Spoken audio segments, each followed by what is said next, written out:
Di episode itu Bro Rifan ngomong 2025 itu boleh dibilang itu adalah tahunnya saham Konglo, ya. What about 2026? Oke, 2026 kalau menurut gua akan ada Konglo yang bertahan, Mhm.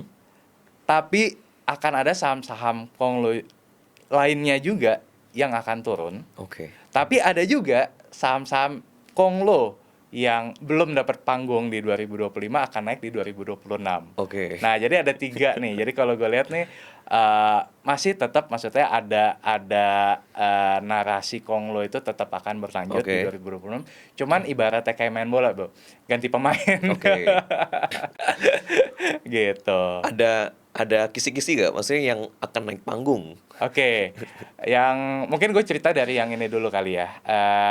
Apa namanya? Mungkin yang akan bertahan dulu kali ya. Oke.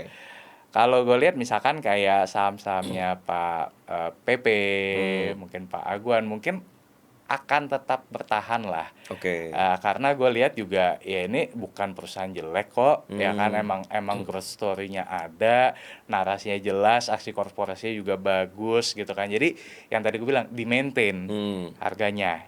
Ya kan, at least itu yang bisa kita lihat sampai dengan sekarang. Kita nggak tahu nih ke depannya seperti apa. Tapi kalau gue lihat stylenya, oh ini akan bertahan lah Oke. gitu kan.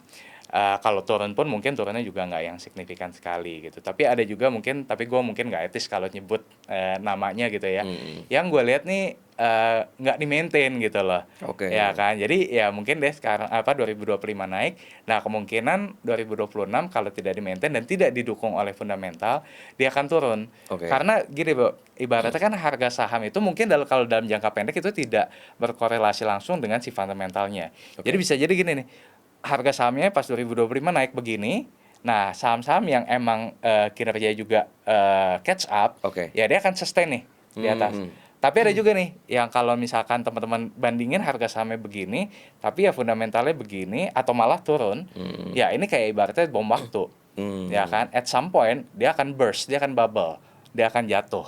Nah, ini yang harus kita waspadai. Cuman gue nggak lebih prefer tidak ngomong lah ya, Oke. Oke. takutnya nanti malah di ini gitu ya.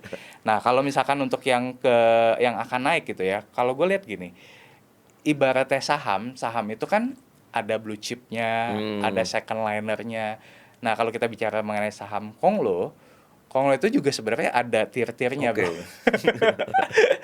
Ya, tier-tier satunya ya kita udah sama-sama tahu lah Ya. ya, misalkan Pak Aguan, ya Pak PP, ya kemudian Pak Oto Sugiri, ya Oke. kan itu kan saham-saham yang memang naiknya gila-gilaan Oke. kan.